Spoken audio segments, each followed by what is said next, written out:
Oke, kita masih di siaran program khusus KBR yang membahas seputar oligarki dalam pengelolaan sumber daya alam Indonesia bersama saya Ines Nirmala dan juga dua orang narasumber kita yaitu Asep Komarudin, Senior Forest Campaigner Greenpeace Indonesia serta Ketua Serikat Pekerja Greenpeace Indonesia serta Edi Purwanto, produser dari Watchdog. Kita juga masih disiarkan di sejumlah radio yang ada di Padang Sidempuan, Serang, Tabanan, Samarinda, Manado, Jayapura, Makassar, dan juga Sorong.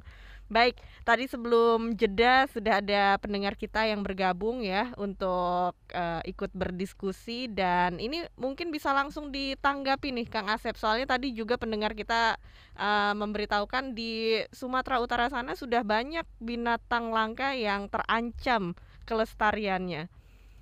Iya, terima kasih Mbak.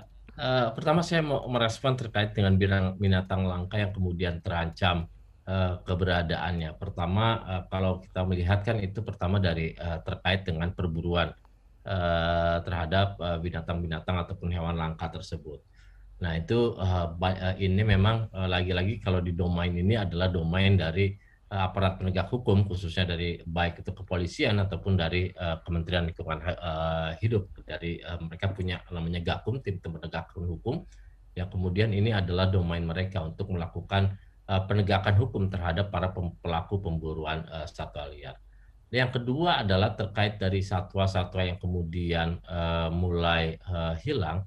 Eh, ini juga tidak lepas kaitannya dengan berkurangnya ruang hidup mereka akibat misalnya alih fungsi yang seharusnya merupakan hutan lindung dan sebagainya itu menjadi perkebunan dalam skala masif, skala besar, baik dari industri-industri yang kemudian masuk ke wilayah tersebut sehingga eh, mengambil ruang hidup binatang-binatang langka tersebut sehingga ya pasti kemudian terjadi konflik antara binatang tersebut dengan manusia ataupun di lokasi tersebut sehingga kemudian lagi-lagi itu mengancam keberlangsungan hidup mereka. Itu salah satu permasalahan terkait dengan satwa langka dan memang lagi-lagi ini juga harus menjadi perhatian di samping upaya penegakan hukum yang dilakukan. Satu lagi adalah kemudian bagaimana menjaga ruang hidup dan menjaga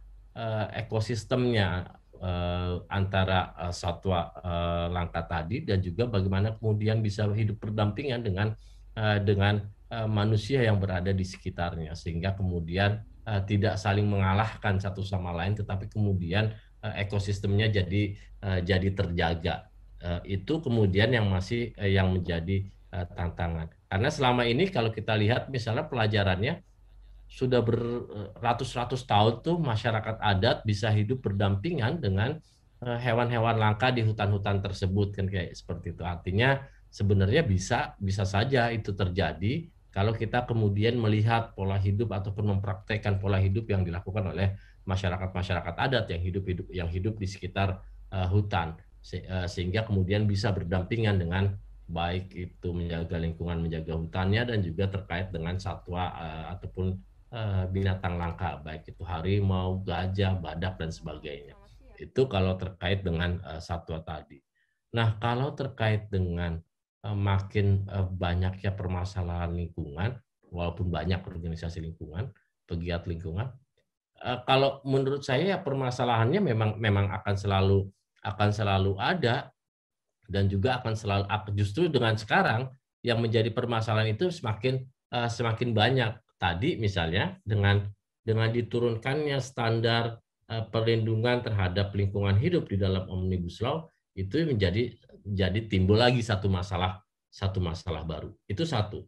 Yang selanjutnya di dalam Omnibus Law itu kewajiban untuk mempertahankan 30% kawasan hutan di setiap daerah itu dihapuskan. Artinya sudah tidak ada lagi kewajiban daerah itu mempertahankan 30% kawasan hutannya.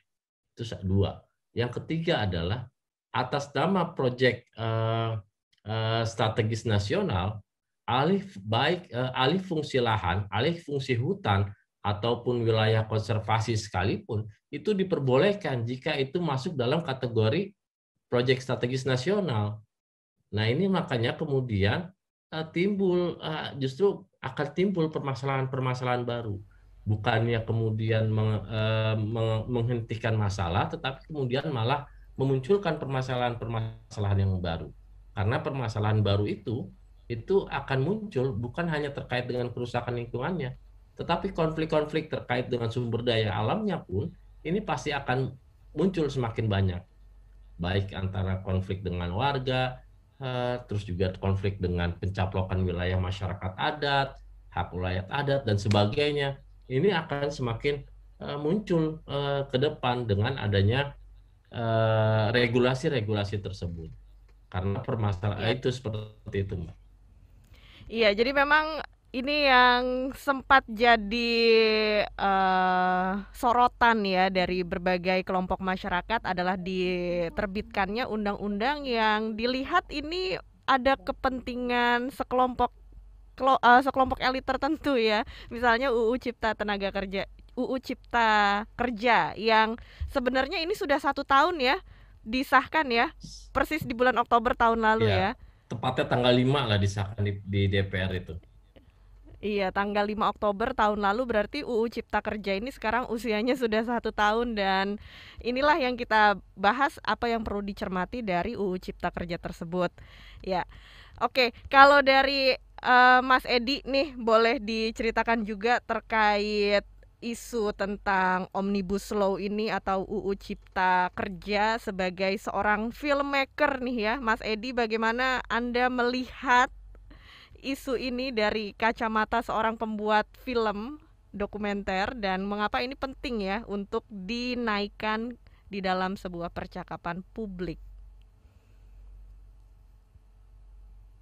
Oke, Mas Edi nanti bisa dijawab pertanyaan yang satu ini, tapi kita sekarang beri kesempatan dulu untuk pendengar kita yang sudah bergabung dari Padang Sidempuan, Sumatera Utara. Ada Cana. Halo, selamat siang. Halo, selamat siang.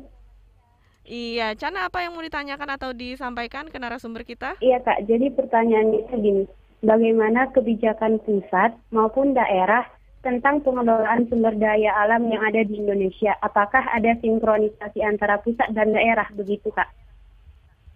Oke, baik. Terima kasih Cana di Padang Sidempuan.